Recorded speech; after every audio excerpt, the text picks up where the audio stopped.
Hello दोस्तों, मेरा नाम है अफजल हुसैन और आप सभी का बहुत बहुत स्वागत है मेरे यूट्यूब चैनल हैप्पी लर्निंग में। तो आज का जो हमारा वीडियो है वो बहुत ही ज़्यादा यूज़फुल होने वाला है। Share investment entry in Tally ERP9। जी हाँ दोस्तों, आज के वीडियो में मैं आपको बताऊंगा टेली ERP9 में शेयर इन्वेस्टमेंट की एंट्री कैसे की जाती है।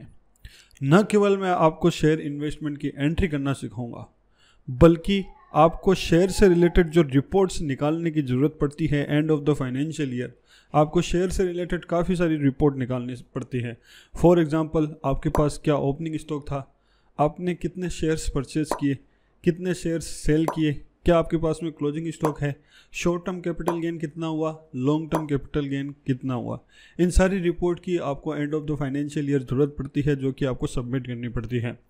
तो केवल मैं आपको एंट्री करना नहीं सिखाऊंगा, साथ ही साथ में आपको ये सारी रिपोर्ट कहाँ से और कैसे मिलेगी और शेयर की आप क्वांटिटी कैसे मैनेज कर सकते हो टेली ERP9 में, ये सब चीज़ मैं आपको इस वीडियो में बताने वाला हूँ। तो शेयर से रिलेटेड A to Z जो चीज़ आपको जाननी चाहिए वो सब आपको इस वीडियो में मिलेगी, इसलिए वीडियो थोड़ा सा लंबा हो सकता है। तो आपसे यही कहूँगा कि अगर आप पूरी जानकारी जानना चाहते हैं तो वीडियो को एंड तक देखें, ताकि आपको सब कुछ अच्छे से समझ में आए। वीडियो को शुरू करने से पहले अगर आपने मेरा चैनल अभी तक सब्सक्राइब नहीं किया है तो सबसे पहले सब्सक्राइब करें और साथ ही साथ में बेल आइकन को भी जरूर टर्न ऑन करें, ताकि जब भी मैं लेटेस्ट वीडियो अपलोड करूं आपको उसका नोटिफिकेशन तुरंत मिल जाए। और आप चाहें तो मुझे इंस्टाग्राम पर भी फॉलो कर सकते हैं। मेरी इंस्टाग्राम ID है afzal.2524। तो अब बिना टाइम वेस्ट किए वीडियो शुरू करते हैं। वीडियो में आगे बढ़ने से पहले मैं आपको बता देता हूं कि मैं ये जो आगे एंट्री आपको बताने वाला हूं वो बताने वाला हूं टेली ERP9 में। अब अगर आप टेली प्राइम यूज़ कर रहे हैं तो मैं आपको ये बात क्लियरली बोल देता हूं कि टेली ERP9 और टेली प्राइम दोनों में एंट्री करने का तरीका सेम ही रहेगा, लेकिन यहाँ पर कुछ ऐसे फीचर्स हैं जो हमें एक्टिवेट करने की ज़रूरत पड़ती है। तो टेली ERP9 में वो फीचर्स कहीं पर हैं और टेली प्राइम में वो फीचर्स कहीं पर हैं। तो टेली प्राइम जब से अपडेट हुआ है, टेली प्राइम में बहुत सारे फीचर्स जो हैं इधर उधर कर दिए गए हैं, जिसका अभी तक सबको क्लियरली पता नहीं चल रहा है कि कौन सा फीचर्स कहाँ पर रख दिया गया है। तो जिसको जैसे जैसे ज़रूरत पड़ रही है उसको वैसे वैसे पता चल रहा है।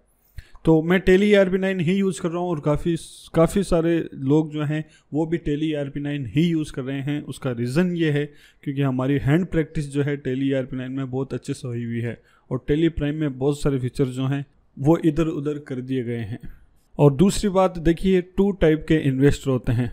पहला वो इन्वेस्टर जिनकी मेन अर्निंग जो है वो इन्वेस्टमेंट के जरिए ही करते हैं। यानी मान लीजिए कि मैं हूँ, मेरा मेन जो काम है वो इन्वेस्टमेंट का ही है, मैं शेयर में इन्वेस्ट करके या फिर म्यूचुअल फंड में इन्वेस्ट करके पैसे कमाता हूँ।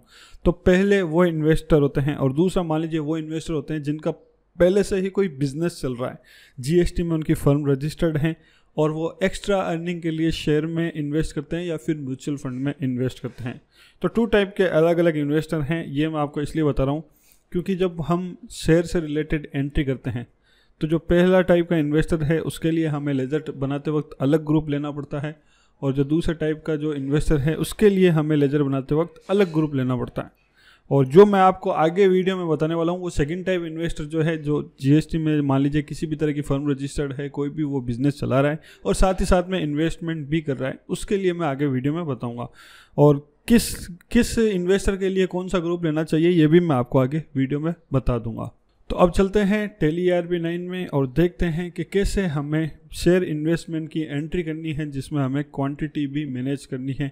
ओपनिंग स्टॉक, परचेज, सेल और क्लोजिंग स्टॉक, ये सारी चीज़ें रिपोर्ट आपको निकालनी है, वो कैसे निकाल सकते हैं। तो चलिए चलते हैं कंप्यूटर स्क्रीन पर। ओके, तो आप यहाँ पर देख सकते हैं मैंने एक नई कंपनी क्रिएट की है, XYZ कंपनी शेयर्स, और ये फाइनेंशियल ईयर 2021 का हम इसका काम करने वाले हैं। आप ये मान लीजिए कि हम फाइनेंशियल ईयर 2021 का इसका काम करेंगे। तो मैं केवल आगे जो भी आपको बताने वाला हूँ वो केवल और केवल शेयर्स से रिलेटेड है और कोई भी दूसरी इन्फॉर्मेशन आपको इसमें नहीं मिलने वाली है।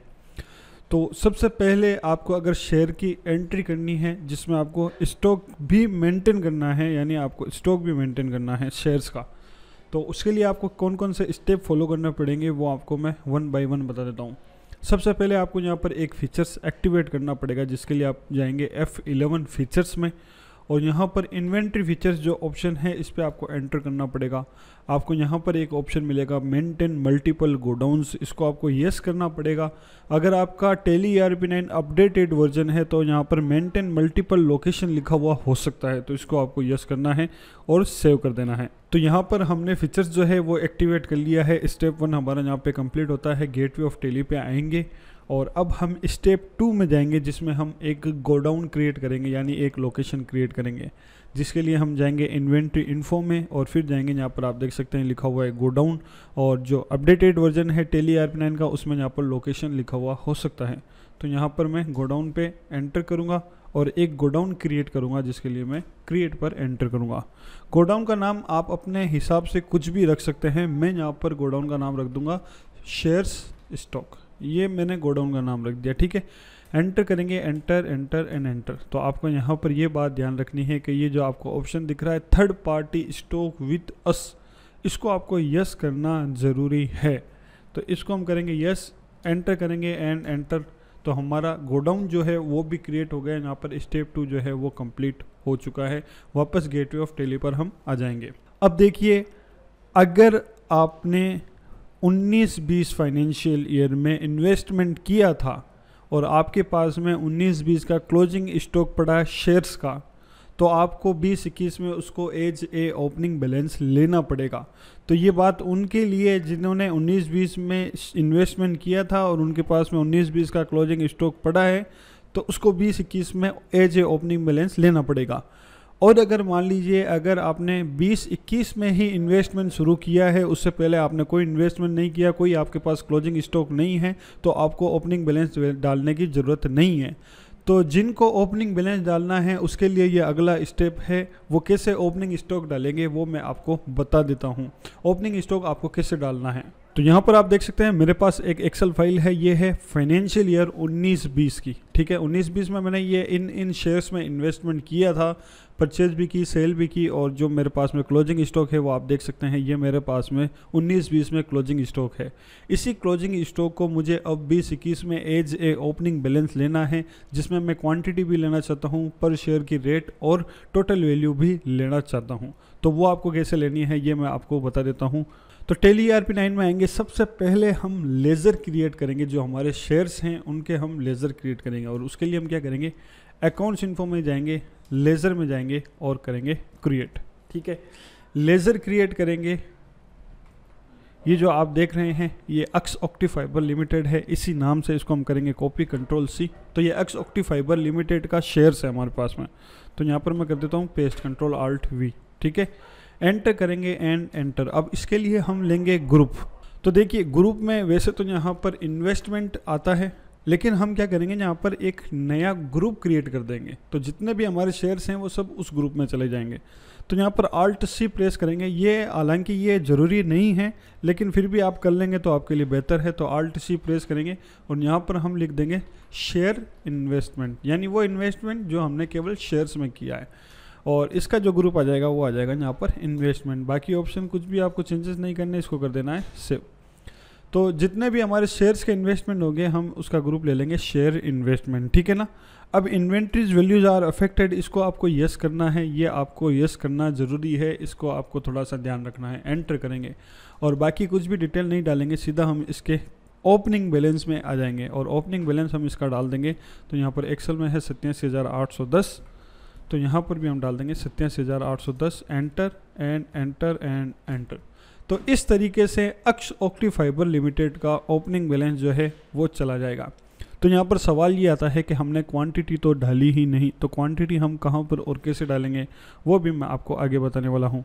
तो बिल्कुल एग्जैक्ट इसी तरह जो भी आपको यहाँ पर शेयर्स दिख रहे हैं और जितना भी आपको क्लोजिंग बैलेंस दिख रहा है, ये वाला क्लोजिंग बैलेंस ये आपको डालना है लेज़र बना करके। तो जो जिस एक बार और मैं आपको बता देता हूँ, इसको मैं कर लेता हूँ कॉपी और यहाँ पर मैं इसको कर दूँगा पेस्ट, एंटर करूंगा और ये भी मेरा ग्रुप आ जाएगा share investment. Inventories values are affected, इसको मैं यस ही रखूंगा और सीधा इसके क्लोजिंग बैलेंस ओपनिंग बैलेंस में आ जाऊंगा और इसका ओपनिंग बैलेंस है 23,000 रुपये। Enter enter and enter.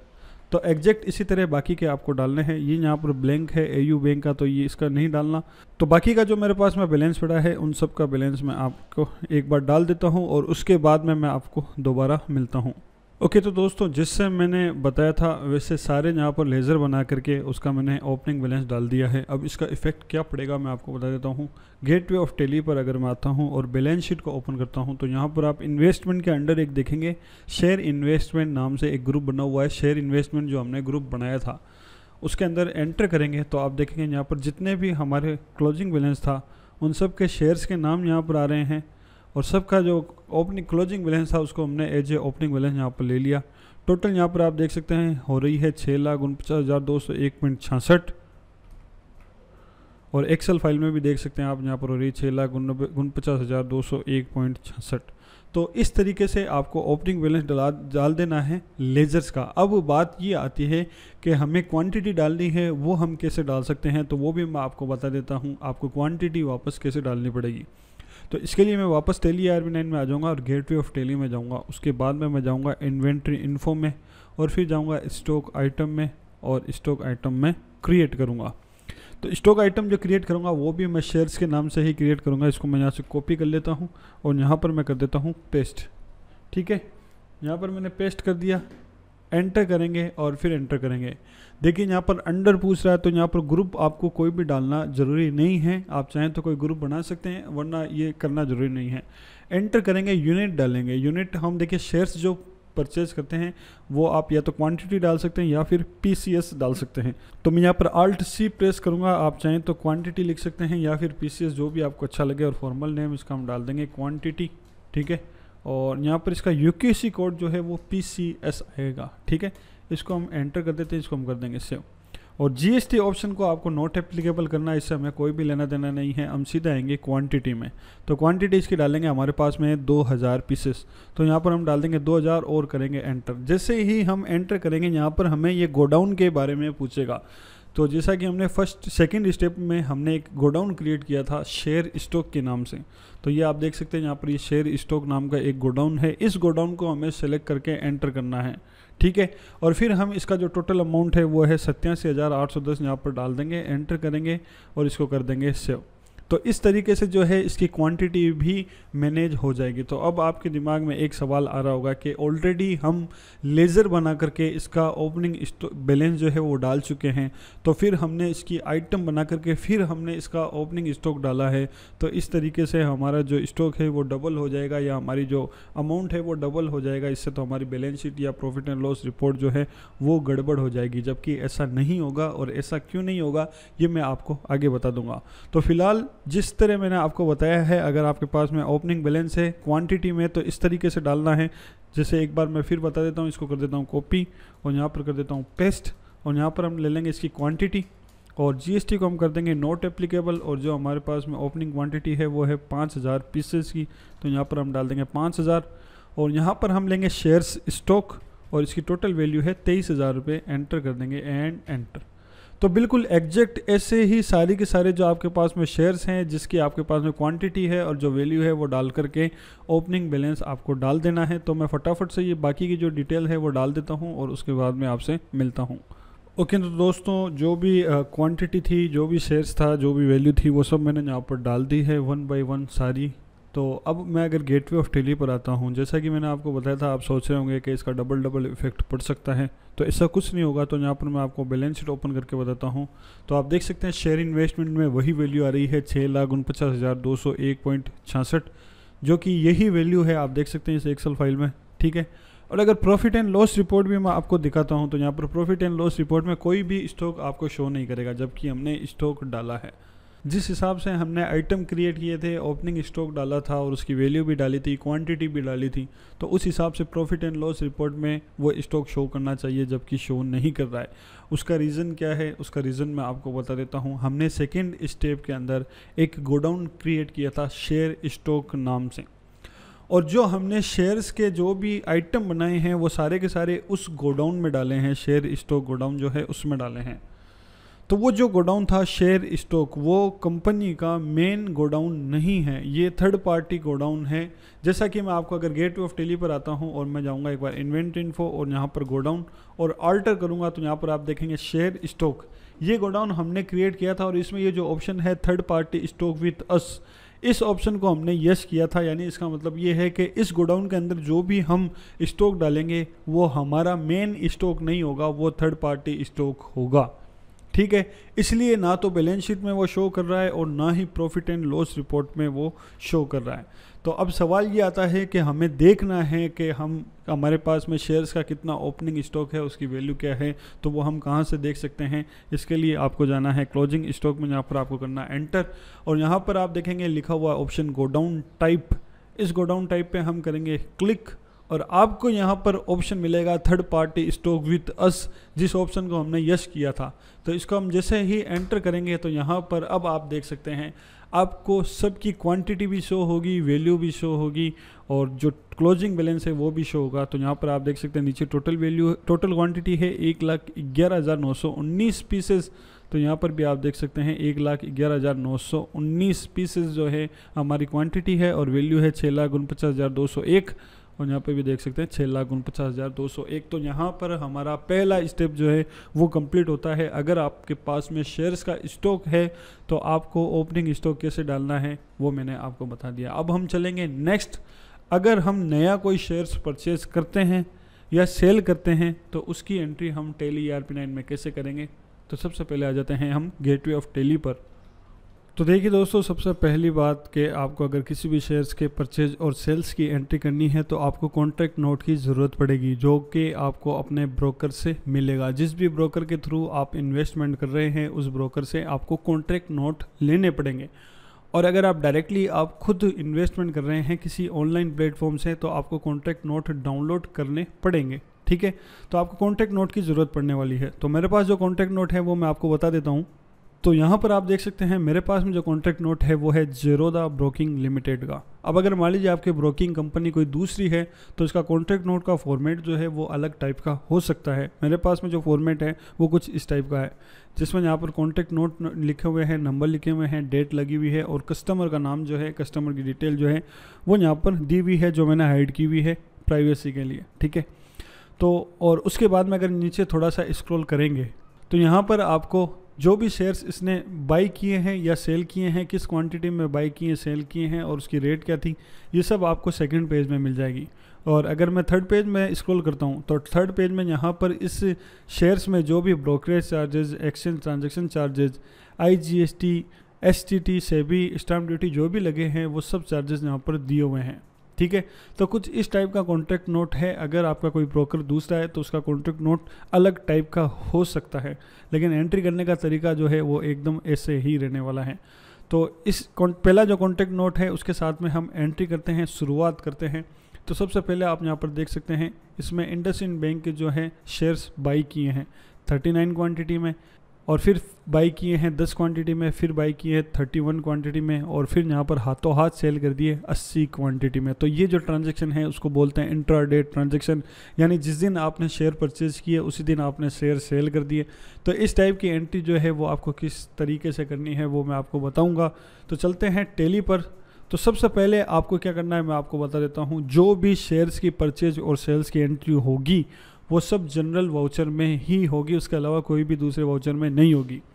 तो सबसे पहले हम एक काम करेंगे, अकाउंट्स इन्फो में जाएंगे, वाउचर टाइप में जाएंगे और ऑल्टर एडिट करेंगे हम जनरल वाउचर को। और इसमें जो मेथड ऑफ वाउचर नंबरिंग है इसको हम करेंगे मैनुअल और इसको हम कर देंगे सेव कंट्रोल A। वापस हम आ जाएंगे गेटवे ऑफ टैली पर और हम जाएंगे अकाउंटिंग वाउचर में और वाउचर ओपन कर लेंगे जनरल का। ठीक है, अब आगे बढ़ते हैं। सबसे पहले हमें लगानी है डेट है इसकी 1 अप्रैल 2020 और ये है कॉन्ट्रैक्ट नोट नंबर, इसको हम कर लेते हैं कॉपी कंट्रोल C।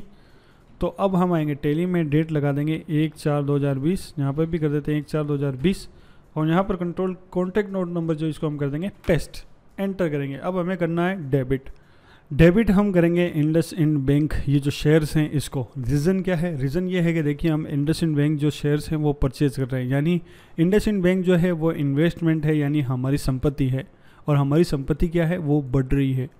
और नियम ये कहता है कि जब कंपनी की संपत्तियां बढ़ती है तो डेबिट करो। ठीक है, तो ये हमारा इंडसइंड बैंक है, ये हमारी संपत्ति है, ये बढ़ रही है, इसको हम करेंगे डेबिट। तो वापस हम टैली में आएंगे। सबसे पहले हमें ये चेक कर लेना है कि इंडसइंड बैंक जो हमारा शेयर्स है वो पहले हमने परचेज तो नहीं किए हैं। अगर परचेज किए हुए हैं तो लेज़र भी बना हुआ होगा, उसी में हमें एंट्री करनी पड़ेगी। तो यहाँ पर हमने पहले परचेज नहीं किए हैं, तो नया लेजर क्रिएट करेंगे ऑल्ट सी, और यहाँ पर लेजर हम डाल देंगे इंडसइंड बैंक। ठीक है, एंटर करेंगे एंड एंटर।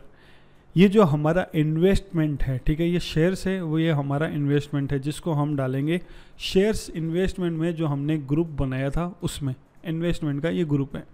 और इस ऑप्शन को हमें येस रखना है, इन्वेंटरीज वैल्यूज आर अफेक्टेड, इसको येस रखना ज़रूरी है।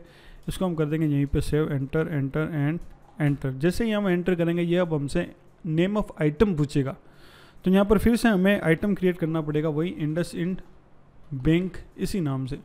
एंटर करेंगे, ग्रुप हम कुछ नहीं डालेंगे, यूनिट हम इसकी डाल देंगे क्वांटिटी, और जीएसटी को हम कर देंगे नॉट एप्लीकेबल, इसको हम यहीं पे कर देंगे सेव। और गोडाउन हमने क्रिएट किया था शेयर्स स्टॉक का, वही गोडाउन हमें इसमें ही लेना है। एंटर करेंगे, अब हमें डालनी है क्वांटिटी, जो क्वांटिटी आपने परचेज की है। तो हमने परचेज की है 39 क्वांटिटी, रेट है 14,373.45, तो यहाँ पे हम डाल देंगे 39 और रेट डाल देंगे 14,373.45। Enter enter and enter. फिर से देखिए हमने इंडसइंड बैंक के शेयर्स ही परचेज किए हैं, इसीलिए हम यहाँ पर फिर से इंडसइंड बैंक डाल देंगे।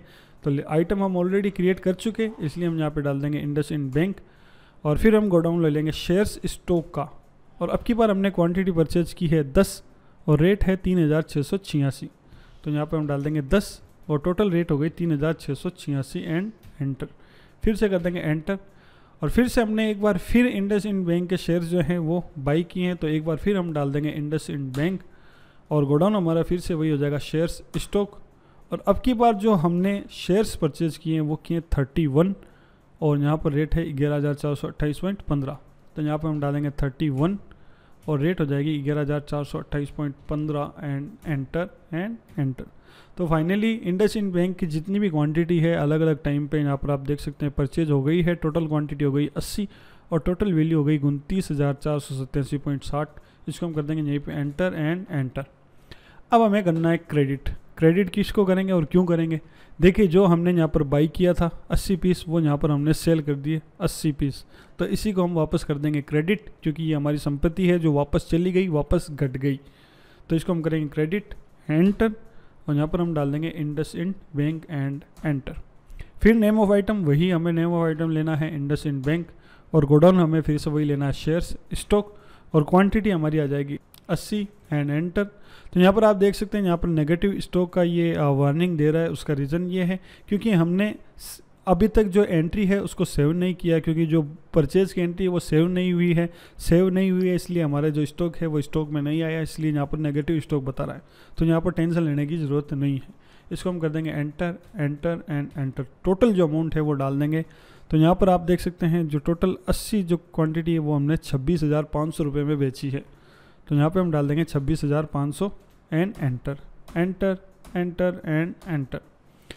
तो फाइनली देखिए परचेज और सेल्स दोनों एंट्री यहाँ पर हो चुकी है। हमने परचेज किया 29,487.60 रुपये का और सेल किया 26,500 रुपये का, यानी हमें यहाँ पर लॉस हो रहा है। तो फिलहाल हम इस इन्वॉइस की एंट्री जो है वो कंप्लीट कर लेते हैं। उसके बाद में ये जो लॉस हुआ है उसकी एंट्री हम कैसे करेंगे वो मैं आपको आगे बता दूंगा। तो नीचे जब स्क्रॉल करते हैं तो यहाँ पर आप देख सकते हैं यहाँ पर टैक्सेबल वैल्यू ऑफ सप्लाई यानी ब्रोकरेज लगी हुई है, और इसी तरह यहाँ पर एक्सचेंज ट्रांजेक्शन चार्जेस भी लगा हुआ है, IGST लगी हुई है। तो ये जो बाकी के जो चार्जेज हैं वो शेयर्स एक्सपेंसेस चार्जेज यानी शेयर्स के खर्चे हैं जो कि हमें डालने हैं। तो यहाँ पर जो भी खर्चे हैं वो हमारे खर्चे हैं, और इसको हम हमेशा डेबिट करेंगे क्योंकि जो शेयर्स पर खर्चे लगेंगे वो हमारे होंगे। तो टैली में आएंगे वापस, फिर हम यहाँ पर हम करेंगे डेबिट। तो सबसे पहले हम जो डेबिट करेंगे वो डेबिट करेंगे ब्रोकरेज को 5.60 रुपये से, ठीक है। तो यहाँ पर हम लेज़र क्रिएट करेंगे Alt+C, और लेज़र का नाम हम डाल देंगे ब्रोकरेज, ये हमारा लेज़र का नाम हो जाएगा, ठीक है। एंटर करेंगे एंड एंटर। तो देखिए यहाँ पर ग्रुप जो हम क्रिएट करेंगे, ग्रुप का नाम हम यहाँ पर डालेंगे शेयर्स एक्सपेंसेज, यानी हम एक नया ग्रुप क्रिएट करेंगे शेयर्स एक्सपेंसेज के नाम से। तो यहाँ पर हम Alt+C प्रेस करेंगे और ग्रुप का नाम हम डाल देंगे शेयर्स एक्सपेंसेज, यानी वो खर्चे जो शेयर्स में हुए हैं उन सब को हम इसी ग्रुप में डालेंगे। एंटर करेंगे एंड एंटर। तो अब हमें इसका डालना है मेन ग्रुप। तो देखिए मैं आपको बता देता हूँ, मैंने आपको बताया था 2 टाइप के इन्वेस्टर होते हैं। एक तो वो इन्वेस्टर जो मान लीजिए पहले से कोई बिजनेस चला रहे हैं, जिनकी फर्म जीएसटी में रजिस्टर्ड है, और दूसरे वो इन्वेस्टर जो मान लीजिए केवल इन्वेस्टमेंट का काम करते हैं, उनका मेन इनकम सोर्स जो है वो यही है। तो अगर मान लीजिए जो पहले से जीएसटी फर्म रजिस्टर्ड है वो अगर इन्वेस्टमेंट कर रहा है तो उसके लिए हम यहाँ पर ग्रुप लेंगे कैपिटल अकाउंट। और अगर मान लीजिए केवल उसका मेन अर्निंग सोर्स ही इनकम है तो उसके लिए हम यहाँ पर लेंगे इनडायरेक्ट एक्सपेंसेस, ये ग्रुप लेंगे। तो हम यहाँ पर डाल देंगे कैपिटल अकाउंट और इसको हम यहीं पे कर देंगे सेव। ठीक है, तो ये हमारा शेयर्स एक्सपेंसेस ग्रुप हो गया। तो जितने भी शेयर्स के एक्सपेंसेस हैं वो हम सब इस ग्रुप में ही डालेंगे। तो इसको हम यहीं पे कर देंगे सेव, कंट्रोल ए। तो ब्रोकरेज पे जो खर्चा हुआ है वो हुआ 5.60। ठीक है, एंटर। फिर से हम डेबिट करेंगे। अगला जो हमारा खर्चा है वो कौन सा है देख लेते हैं। अगला हमारा खर्चा है एक्सचेंज ट्रांजेक्शन चार्जेस 1.82। तो Alt C, exchange transaction charges, ये लेजर का नाम हो जाएगा। इसको भी हम डालेंगे शेयर्स एक्सपेंसेज। और इसमें इन्वेंटरी वैल्यू जो आर अफेक्टेड, इसको हमें नो रखना है इस ग्रुप के लिए। ठीक है ना, शेयर एक्सपेंसेज ग्रुप के लिए। तो इसको हम कर देंगे सेव, 1.82 एंड एंटर। फिर से हम करेंगे डेबिट। अगला जो हमारा खर्चा है वो है आईजीएसटी का 1.34। तो यहाँ पर हम ऑल्ट सी लेजर क्रिएट करेंगे आईजीएसटी, इसको भी हम डालेंगे शेयर्स एक्सपेंसेज में। इसको हम कर देंगे सेव, 1.34 एंड एंटर। फिर से हम करेंगे डेबिट। और अगला जो हमारा खर्चा है वो देख लेते हैं। अगला हमारा खर्चा है सिक्योरिटी ट्रांजेक्शन टैक्स 7 रुपये। तो यहाँ पर हम लेजर क्रिएट करेंगे ऑल्ट सी और लेजर का नाम रख देंगे सिक्योरिटी ट्रांजेक्शन टैक्स। ठीक है, और ये भी हमारा शेयर एक्सपेंसेस में चला जाएगा। इसको भी हम कर देंगे सेव और ये हमारा 7 रुपये का खर्चा है। फिर से हम करेंगे डेबिट और अगला जो खर्चा है वो हम देख लेते हैं। अगला हमारा खर्चा है सेबी टर्नओवर फीस 0.6 पैसे। तो Alt C SEBI turnover fees और इसको भी हम शेयर एक्सपेंसेस में डालेंगे, सेव कर देंगे 0.06 पैसा। फिर हम डेबिट करेंगे। अगला हमारा लास्ट खर्चा है वो है स्टाम्प ड्यूटी का 1.68। तो ऑल्ट सी स्टाम्प ड्यूटी, ये भी हमारा शेयर एक्सपेंसेस 1.68 एंड एंटर। तो फाइनली सारे खर्चे जो हैं वो डल चुके हैं। अब हमें फाइनली करना है क्रेडिट। क्रेडिट हम करेंगे ये जो ब्रोकरेज कंपनी है, इस कंपनी का नाम है ज़ेरोदा ब्रोकिंग लिमिटेड। तो इसको हम करेंगे क्रेडिट। तो ऑल्ट सी कंपनी का नाम हम लेजर क्रिएट करेंगे ज़ेरोदा ब्रोकिंग लिमिटेड और इसका जो ग्रुप आएगा वो आएगा सन्ड्री क्रेडिटर्स, क्योंकि ये हमारा लेनदार है। और लेनदार इसलिए है क्योंकि इससे हम इन्वेस्टमेंट करते हैं और जब भी हम इन्वेस्टमेंट करते हैं तो ये हमसे पैसे मांगता है, ये हमारा लेनदार है। और maintain balance bill bye bill, इसको हम नो ही रखेंगे और इसको हम यहीं पे कर देंगे सेव। जो इसकी एड्रेस डिटेल या जीएसटी डिटेल है वो आपको यहाँ पर डालनी है। मैं फ़िलहाल ब्लैंक छोड़ रहा हूँ, इसको हम कर देंगे सेव। तो यहाँ पर आप देख सकते हैं इसका बैलेंस आ गया 3005.10 और यहाँ पर भी आप देख सकते हैं इसका बैलेंस जो है वो आ गया 3005.10। यानी ये एंट्री जो है वो हमारी एकदम सही है। इसको हम यहीं पे कर देंगे save, enter enter and enter finally. तो यहाँ पर आप देखेंगे कि 29,487.60 रुपये में हमने इसके शेयर्स खरीदे, जबकि 26,500 में बेचे, यानी हमें यहाँ पर लॉस हुआ। और लॉस कितना हुआ वो भी मैं आपको बता देता हूँ। इसको फिलहाल हम कर देंगे सेव। तो हम आएंगे एक बार गेटवे ऑफ टेली में, ठीक है, और फिर हम जाएंगे डिस्प्ले और फिर जाएंगे अकाउंट्स बुक और फिर जाएंगे लेज़र, और लेज़र हम ओपन करेंगे यहाँ पर इंडसइंड बैंक का। तो यहाँ पर आप देख सकते हैं 29,487.60 परचेज वैल्यू आ रही है, यहाँ पर 26,500 सेल। तो यहाँ पर आप देख सकते हैं नीचे जो इसका लॉस हुआ वो हुआ 2987.60। और इस लॉस की एंट्री कैसे करनी है वो मैं आपको बता देता हूँ। तो यहाँ पर हम जनरल वाउचर को ओपन करेंगे और यहाँ पर कोई भी इनवॉइस नंबर डाल देते हैं, जैसे 001 एंड एंटर। तो हमें लॉस हो रहा है तो कंपनी का जो लॉस होता है उसको हमें डेबिट करना पड़ता है। तो यहाँ पर हम डेबिट करेंगे। डेबिट किसको करेंगे, यहाँ पर हम लेज़र क्रिएट करेंगे ऑल्ट सी। लेज़र का नाम रखेंगे हम STCG यानी शॉर्ट टर्म कैपिटल गेन। तो ये लेज़र मैंने क्यों बनाया ये मैं आपको बता देता हूँ। देखिए, जब भी हम किसी शेयर में इन्वेस्ट करते हैं तो दो तरीके का हमें या तो प्रॉफिट होता है या लॉस होता है, जिसको हम STCG कहते हैं यानी शॉर्ट टर्म कैपिटल गेन। एक नाम तो हो जाएगा शॉर्ट टर्म कैपिटल गेन और दूसरा नाम हो जाएगा लॉन्ग टर्म कैपिटल गेन। अब मान लीजिए जो शेयर आपने उसी फाइनेंशियल ईयर में यानी मान लीजिए 2021 में ही खरीदे और 2021 में ही बेच दिए, उस पर अगर आपको प्रॉफिट होता है या लॉस होता है उसको आपको डालना पड़ेगा STCG यानी शॉर्ट टर्म कैपिटल गेन में। और मान लीजिए ऐसे शेयर्स जो आपने पिछले फाइनेंशियल ईयर में यानी 19-20 में खरीदे और उसके बाद में या तो 20-21 में या फिर 21-22 में या फिर आगे के फाइनेंशियल ईयर में बेचा, तो उसमें जो प्रॉफिट होगा या लॉस होगा उसको हमें डालना पड़ेगा LTCG यानी लॉन्ग टर्म कैपिटल गेन में। तो उम्मीद करता हूँ कि आपको समझ में आ गया होगा। तो यहाँ पर STCG इस नाम का लेज़र क्रिएट कर लेंगे। यहाँ पर STCG हमने इसलिए क्रिएट किया क्योंकि इंडसइंड बैंक हमने उसी दिन खरीदा और उसी दिन बेच दिया, इसलिए ये हमारा शॉर्ट टर्म कैपिटल गेन है। तो एंटर करेंगे एंड एंटर। इसका ग्रुप हम डालेंगे कैपिटल अकाउंट। उसके लिए जो पहले से फर्म चला रहा है, GST में रजिस्टर्ड है, कोई बिजनेस कर रहा है, उसके लिए आएगा कैपिटल अकाउंट, और जो केवल इन्वेस्टमेंट का काम करता है उसके लिए आएगा इनडायरेक्ट इनकम। तो यहाँ पर हम डालेंगे कैपिटल अकाउंट और इसको हम यहीं पे कर देंगे सेव। तो कितने का हमें यहाँ पर नुकसान हुआ है, 2987.60 का, एंड एंटर। फिर हम करेंगे क्रेडिट हम डेफिनेटली करेंगे इंडसइंड बैंक को, जिस शेयर में हमें नुकसान हुआ है उसको हम कर देंगे क्रेडिट।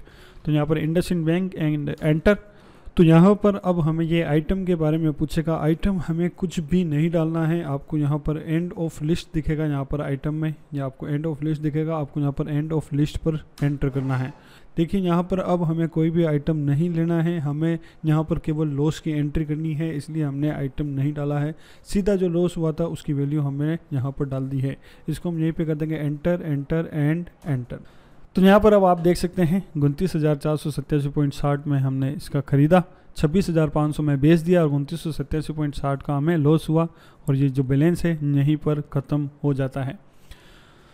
तो मेरे पास में इस कंपनी का प्रॉफिट एंड लॉस रिपोर्ट भी पड़ी है, जो मैं आपको ओपन करके बताता हूँ। तो यहाँ पर आप देख सकते हैं इस कंपनी की मेरे पास में प्रॉफिट एंड लॉस रिपोर्ट पड़ी है। किस शेयर पर कितना प्रॉफिट हुआ, कितना लॉस हुआ, वो सब यहाँ पर लिखा हुआ है। तो यहाँ पर आप देख सकते हैं ये रहा हमारा इंडसइंड बैंक, और इंडसइंड बैंक में आप देख सकते हैं यहाँ पर -2987.60, यहाँ पर बाई वैल्यू भी लिखी हुई है 29,487, सेल वैल्यू भी लिखी हुई है, और जो लॉस हुआ वो भी लिखा हुआ है। यानी जो हमने एंट्री की है वो एंट्री एकदम करेक्ट है। तो इस तरीके से ये एंट्री हो जाएगी, जिसमें आपको परचेज़ की एंट्री कैसे करनी है, सेल की एंट्री कैसे करनी है, और आपको जो प्रॉफिट हुआ है या लॉस हुआ है उसकी एंट्री आपको कैसे करनी है, जो मैंने आपको बता दिया। तो एक एंट्री और मैं आपको करके बता देता हूँ, क्योंकि देखिए मेरे पास में यहाँ पर जो टोटल इन्वॉइसेस हैं वो यहाँ पर 69 इन्वॉइसेस मेरे पास में हैं, 69 पेज हैं, यानी ऑलमोस्ट 40 या 45 इन्वॉइस हैं। तो हर एक की एंट्री मैं आपको करके नहीं बता सकता। तो एक एंट्री और मैं आपको करके बता देता हूँ। ये हमारा अगला इन्वॉइस है 3 अप्रैल का, और ये है हमारे कॉन्टैक्ट नोट नंबर। इसको हम कर लेते हैं कॉपी, Ctrl+C। तो टेली में आएंगे, वापस हम जाते हैं अकाउंटिंग वाउचर में और जनरल वाउचर। डेट है 3 अप्रैल 2020, और यहाँ पर हम कॉन्टैक्ट नंबर पेस्ट कर देते हैं, एंटर करेंगे। नेक्स्ट हम अगले पेज में चलते हैं। तो यहाँ पर आप देख सकते हैं हमने अशोक लेलैंड के बाई किए हैं 50 शेयर्स, ठीक है। तो यहाँ पर टेली में आएंगे, हम डेबिट करेंगे अशोक लेलैंड, जो कि हमारा लेज़र पहले से बना हुआ है, तो इसलिए हम दोबारा नहीं बनाएंगे, सीधा लेज़र को सिलेक्ट करेंगे, एंटर करेंगे। नेम ऑफ आइटम में भी हम डालेंगे अशोक लेलैंड, और गोडाउन हमारा आ जाएगा शेयर्स स्टॉक। तो यहाँ पर आप देख सकते हैं इस अशोक लेलैंड के हमारे पास में 200 जो शेयर्स हैं वो ऑलरेडी पड़े हैं, यहाँ पर देख सकते हैं, आपको ये बता रहा है। तो यहाँ पर हम करेंगे एंटर। क्वांटिटी 50 क्वांटिटी हम और परचेज कर रहे हैं, और जो टोटल वैल्यू है 50 क्वांटिटी की यहाँ पर आप देख सकते हैं 1905। तो यहाँ पर हम डाल देंगे 1905, enter enter and enter and enter, ठीक है। आगे आप यहाँ पर देख सकते हैं हमारा अगला जो शेयर है वो हमने सेल किया है, कितनी क्वांटिटी का, 40 क्वांटिटी का, और जो सेल किया है वो है ITC, ठीक है। तो अगर मैं आपको एक्सेल फाइल दिखाऊं तो हमने ओपनिंग बैलेंस डाला था, तो आप यहाँ पर देख सकते हैं हमारे पास में ITC के 40 शेयर्स जो हैं 19-20 फाइनेंशियल ईयर में पड़े थे, जिसकी वैल्यू थी 6,377.60, ठीक है। तो इसका मतलब ये है कि हमने ये जो शेयर्स जो हैं वो फाइनेंशियल ईयर 19-20 में खरीदे, लेकिन हम इसको 20-21 में बेच रहे हैं। तो इसका मतलब ये है कि इस शेयर्स पर चाहे हमें प्रॉफिट हो या फिर लॉस हो, उसको हम डालेंगे LTCG यानी लॉन्ग टर्म कैपिटल गेन में, ठीक है। तो यहाँ पर हम आगे बढ़ते हैं, टेली में आएंगे और यहाँ पर हम करेंगे क्रेडिट करेंगे हम किसको, ITC को। तो यहाँ पर हम कर देंगे एंटर। नेम ऑफ आइटम हम डाल देंगे ITC एंड एंटर। ये जो गोडाउन है वो है शेयर्स स्टॉक। तो यहाँ पर आप देखेंगे इसकी 40 क्वांटिटी जो है हमारे पास ओपनिंग में पड़ी है, जो कि हम बेच रहे हैं। तो एंटर करेंगे, क्वांटिटी डाल देंगे 40 एंड एंटर, और इसकी जो वैल्यू है वो है 7,060 रुपये। तो यहाँ पर हम डाल देंगे 7,060, enter and enter enter and enter. फिर हम आगे बढ़ते हैं डेबिट करना या क्रेडिट। तो हम फिर से हम करेंगे क्रेडिट, क्योंकि फिर हम सेल कर रहे हैं टिन प्लेट को, और ये टिन प्लेट भी वही है जो हमारे पास में ओपनिंग बैलेंस था। तो यहाँ पर आप देख सकते हैं एक्सेल फाइल में ये रहा हमारा टिन प्लेट, और यहाँ पर 50 क्वांटिटी जो है हमारे पास ओपनिंग में पड़ी थी 3,395 रुपये की। तो यहाँ पर हम टिन प्लेट जो है इसको सेल करने वाले हैं, तो इसको हम करेंगे क्रेडिट, और यहाँ पर हम डाल देंगे tin plate and enter. Name of item हो जाएगा tin plate and enter. Godown हमारा हो जाएगा शेयर्स स्टॉक। तो आप देख सकते हैं यहाँ पर हमारे पास इसकी 50 क्वांटिटी अवेलेबल है। तो इसको हम करेंगे एंटर, और पहले हम बेच रहे हैं एक क्वांटिटी जिसकी रेट है 79.85 and enter enter and enter. तो फिर से हम टिन प्लेट को बेच रहे हैं, इसलिए हम यहीं पे हम डाल देंगे टिन प्लेट, और गोडाउन हमारा हो जाएगा शेयर्स स्टॉक, और जो क्वांटिटी हो जाएगी वो हो जाएगी 49, और 49 क्वांटिटी की जो वैल्यू है वो है 3,910.20। तो यहाँ पर हम डाल देंगे 3,910.20 and enter enter enter and enter. अब हमें डेबिट करना है या क्रेडिट वो मैं आपको बता देता हूँ। आगे चलते हैं। आगे हमने नए शेयर्स जो हैं वो बाई किए हैं टीवीएस मोटर के, इसलिए ये होंगे डेबिट। तो यहाँ पर डेबिट करके एंटर करेंगे Alt C, और यहाँ पर हम डाल देंगे टीवीएस मोटर, एंटर करेंगे एंड एंटर। इसका जो ग्रुप आएगा वो आएगा शेयर इन्वेस्टमेंट, यानी हमने नया इन्वेस्टमेंट किया है। एंटर करेंगे और इन्वेंटरीज वैल्यूज आर अफेक्टेड, इसको हम यस रखेंगे ताकि हम इसकी क्वांटिटी डाल सकें, इसलिए हम इसको यस रखेंगे। इसको हम कर देंगे यहीं पे सेव। तो फिर से हम नेम ऑफ आइटम नया क्रिएट करेंगे Alt C TVS motor, enter enter and enter. Unit डाल देंगे क्वांटिटी, और GST को हम कर देंगे नॉट एप्लीकेबल, इसको हम यहीं पे कर देंगे सेव। और गोडाउन हम ले लेंगे शेयर्स स्टॉक। क्वांटिटी जितनी क्वांटिटी हम बाई कर रहे हैं वो है 50, एंटर, और अमाउंट जो है वो है 12,825। तो यहाँ पर हम डाल देंगे 12,825, enter enter and enter enter. तो देखिए जो भी शेयर्स हमने बाई किए हैं और सेल किए हैं उसकी एंट्री हमने कर दी। अब नेक्स्ट पेज में आते हैं। जो हमारे शेयर्स के एक्सपेंसेस हैं वो हमने डालने हैं। ये सारे के सारे हमारे खर्चे हैं, इसलिए इन सब को हम डेबिट करेंगे। तो सबसे पहले हम डेबिट करते हैं ब्रोकरेज को 0.01 से। तो डेबिट ब्रोकरेज 0.01 एंड एंटर। फिर से हम डेबिट करेंगे एक्सचेंज ट्रांजेक्शन चार्जेस 0.85। तो exchange transaction charges 0.84 and debit करेंगे। फिर से अगला है हमारा IGST 0.15। तो IGST 0.15 एंड एंटर। फिर से हम डेबिट करेंगे। अगला हमारा खर्चा है STT यानी सिक्योरिटी ट्रांजेक्शन चार्जेस 26 रुपये। तो security transaction charges 26 and enter. फिर से हम डेबिट करेंगे। अगला हमारा खर्चा है सेबी टर्नओवर फीस 0.03। तो सेबी टर्नओवर फीस 0.03। फिर हम डेबिट करेंगे। लास्ट हमारा खर्चा है स्टाम्प ड्यूटी का जो कि है 3.09। तो यहाँ पे हम कर देंगे 3.09 एंड एंटर। तो फाइनली अब हमें क्रेडिट करना है। क्रेडिट हम कर देंगे ज़ेरोधा ब्रोकिंग लिमिटेड को एंड एंटर। यहाँ पर अमाउंट आ जाएगा उसका 3,710.07 और इसमें भी आ रहा है 3,710.07। इसका मतलब ये है कि ये हमारी जो एंट्री है वो एकदम सही है। इसको हम यहीं पे कर देंगे सेव। सेव करने से पहले जो शेयर हमने सेल किए हैं उसमें हमें प्रॉफिट हुआ है या लॉस हुआ है उसकी हमें एंट्री कर देनी है। तो हमने यहाँ पर ITC और टिन प्लेट जो है इसको हमने सेल किया है, तो इसकी एंट्री हमें किस तरीके से करनी है वो मैं आपको आगे बता देता हूँ। फिलहाल इसको कर देता हूँ सेव, कंट्रोल A। तो उसके लिए हम सबसे पहले आ जाएंगे गेटवे और टेली में, और फिर हम जाएंगे डिस्प्ले में, फिर जाएंगे हम अकाउंट्स बुक, फिर हम जाएंगे लेज़र में। और पहले हम लेज़र ओपन कर लेंगे ITC का। तो यहाँ पर आप देख सकते हैं हमारे पास इसका ओपनिंग बैलेंस था 6,373.60 रुपये का, और हमने इसको बेचा 7,060 रुपये में, यानी इस पर हमें 686.40 का प्रॉफिट हुआ। तो इसके लिए हम जनरल वाउचर को ओपन करेंगे F7, और यहाँ पर इन्वॉइस नंबर हम डाल देते हैं 002 मान लीजिए, और डेबिट हम करेंगे ITC को। और यहाँ पर फिर वही बात, हमें यहाँ पर आइटम में कुछ नहीं डालना है, सीधा एंड ऑफ लिस्ट पर एंटर कर देंगे और यहाँ पर सीधा अमाउंट डाल देंगे 686.40, क्योंकि हम लॉस की एंट्री कर रहे हैं इसलिए आइटम नहीं डालेंगे।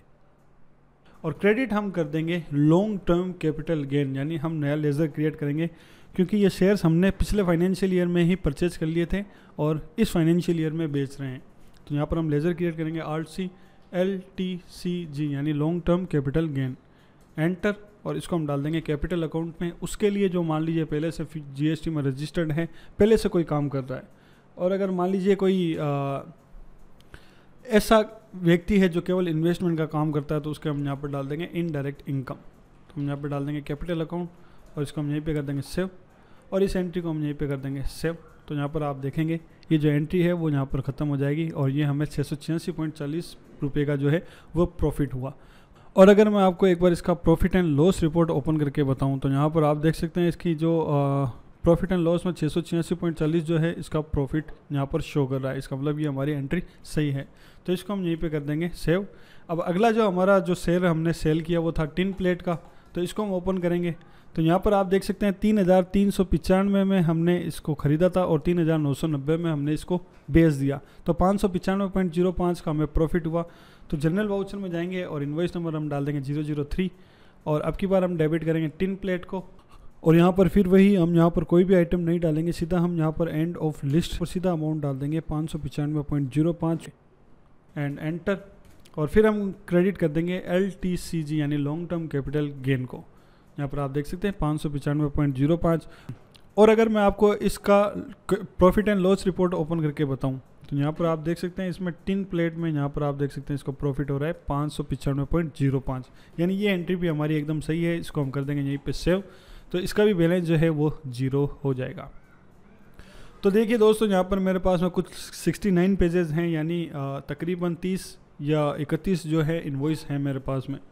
ओके, तो दोस्तों आपको शेयर्स के परचेज की एंट्री और सेल्स की एंट्री आपको कैसे करनी है वो मैंने आपको बता दिया। शॉर्ट टर्म कैपिटल गेन कैसे निकालना है वो बता दिया। लॉन्ग टर्म कैपिटल गेन कैसे निकालना है वो भी बता दिया। तो अब यहाँ पर बारी आती है रिपोर्टिंग की, कि हमें अब रिपोर्टिंग निकालने की ज़रूरत है। तो कौन कौन सी रिपोर्टिंग की आपको ज़रूरत पड़ सकती है और वो रिपोर्टिंग आपको कहाँ पर और कैसे मिलेगी ये मैं आपको बता देता हूँ। तो फॉर एग्जांपल हम सबसे पहले रिपोर्टिंग कुछ इस तरीके से देख सकते हैं, जिसके लिए हम जाएंगे बैलेंस शीट में और कैपिटल अकाउंट के अंडर में आप देख सकते हैं हमने एक ग्रुप बनाया था शेयर्स एक्सपेंसेस का, यानी जो हमने शेयर्स बाई किए हैं या फिर सेल किए हैं उसमें ट्रांजैक्शन चार्जेस कितने थे, सेबी फीस कितनी थी, स्टैम्प ड्यूटी कितनी थी, ये सब डिटेल आपको यहाँ पर मिल जाएगी। जैसे मैं एंटर करूँगा तो टोटल हमारा ब्रोकरेज कितना लगा, एक्सचेंज ट्रांजैक्शन चार्जेस कितना लगा, IGST, SEBI turnover fees, security transaction charges और स्टैम्प ड्यूटी, ये सब आपको यहाँ पर अलग अलग देखने को मिल जाएगा। और हमें टोटल कितना लॉन्ग टर्म कैपिटल गेन हुआ और कितना शॉर्ट टर्म कैपिटल गेन हुआ ये भी आपको यहाँ पर देखने के लिए मिल जाएगा, ठीक है। और आपको पर शेयर वाइज देखना है कि किस शेयर पर कितना प्रॉफिट हुआ, वो भी आपको मैं आगे बता दूंगा कि किस तरह आपको निकालना है। तो कुछ पहली रिपोर्ट तो कुछ इस तरीके से निकल जाएगी और दूसरी रिपोर्ट कुछ इस तरीके से निकाल सकते हैं, जिसमें मान लीजिए मैं ये जानना चाहता हूँ कि मेरे पास में कितना शेयर्स का ओपनिंग स्टॉक था, कितना मैंने परचेज किया, कितना मैंने सेल किया और कितना मेरे पास में क्लोजिंग स्टॉक हुआ है। ये सारी रिपोर्ट मैं देखना चाहता हूँ, तो वो कैसे देख सकता हूँ। इसके लिए मैं जाऊँगा यहाँ पर स्टॉक समरी में, ठीक है। स्टॉक समरी में मैं एंटर करूँगा और उसके बाद में यहाँ पर आपको एक ऑप्शन मिलेगा गोडाउन टाइप, इस पर आपको क्लिक करना है, ठीक है। आफ्टर दैट वही आपको third party stock with us इस ऑप्शन पे एंटर करना है। जैसे ही आप एंटर करेंगे तो आपका जो शेयर का स्टॉक है वो आपको यहाँ पर शो हो जाएगा, लेकिन यहाँ पर केवल क्लोजिंग बैलेंस बता रहा है। एज ऑन जो मेरे पास में क्लोजिंग बैलेंस है वही यहाँ पर शो कर रहा है। अब मान लीजिए मुझे देखना है कि मेरे पास में कितना ओपनिंग था, कितना मैंने ख़रीदा, कितना बेचा और कितना क्लोजिंग बचा है। तो उसके लिए मैं यहाँ क्या करूँगा, यहाँ पर मैं F12 प्रेस करूँगा और उसके बाद में ये पहला ऑप्शन ये शो ओपनिंग बैलेंस इसको येस करूँगा, शो गुड्स इनवर्ड इसको येस करूँगा, शो गुड्स आउटवर्ड्स इसको येस करूँगा, शो क्लोजिंग बैलेंस इसको भी येस करना है और show all items including zero balance इसको भी येस करना है। और फिर मैं यहाँ पर कर दूँगा सेव कंट्रोल A। जैसे ही सेव करूंगा आप यहाँ पर देख सकते हैं कितना मेरे पास में ओपनिंग बैलेंस था, कितना मैंने परचेज किया और कितना मैंने सेल किया और कितना मेरे पास में क्लोजिंग बैलेंस बचा है, वो यहाँ पर सब कुछ शो कर रहा है।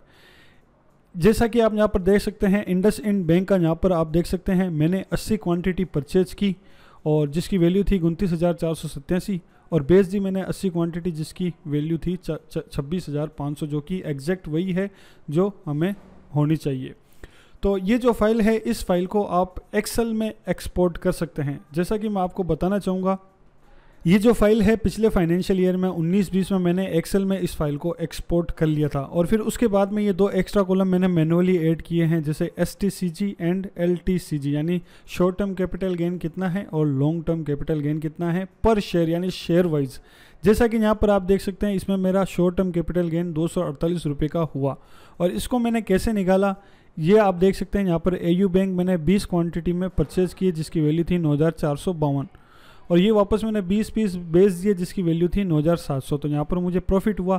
तो यहाँ पर मैंने STCG के कॉलम में यहाँ पर फॉर्मूला कुछ इसे ऐसे इस तरीके से लगा दिया, बराबर 9700 माइनस 9452 एंड एंटर। तो यहाँ पर 248 रुपये मुझे STCG हो गया। तो यहाँ पर कुछ इस तरीके से आप STCG और LTCG ये जो दो कॉलम हैं एक्सेल में ऐड करके यहाँ पर आप total short term capital gain और लॉन्ग टर्म कैपिटल गेन आप मैन्युअली निकाल सकते हैं। तो दोस्तों ये था मेरी तरफ से शेयर इन्वेस्टमेंट का वीडियो, जो कि मैंने कंप्लीट डिटेल में आपको समझाया। हर एक टॉपिक को मैंने कवर किया, ओपनिंग बैलेंस से लेकर के क्लोजिंग बैलेंस और short term capital, long term capital, ये सब आपको कैसे निकालनी है ये सब मैंने आपको बता दिया। उम्मीद करता हूँ जो कुछ भी बताया गया है सब कुछ आपको समझ में आया है। वीडियो अगर आपको पसंद आया तो लाइक करें, कमेंट करें, शेयर करें और सब्सक्राइब करना बिल्कुल भी ना भूलें। जल्दी मिलेंगे नए वीडियो के साथ, तब तक के लिए take care and happy learning.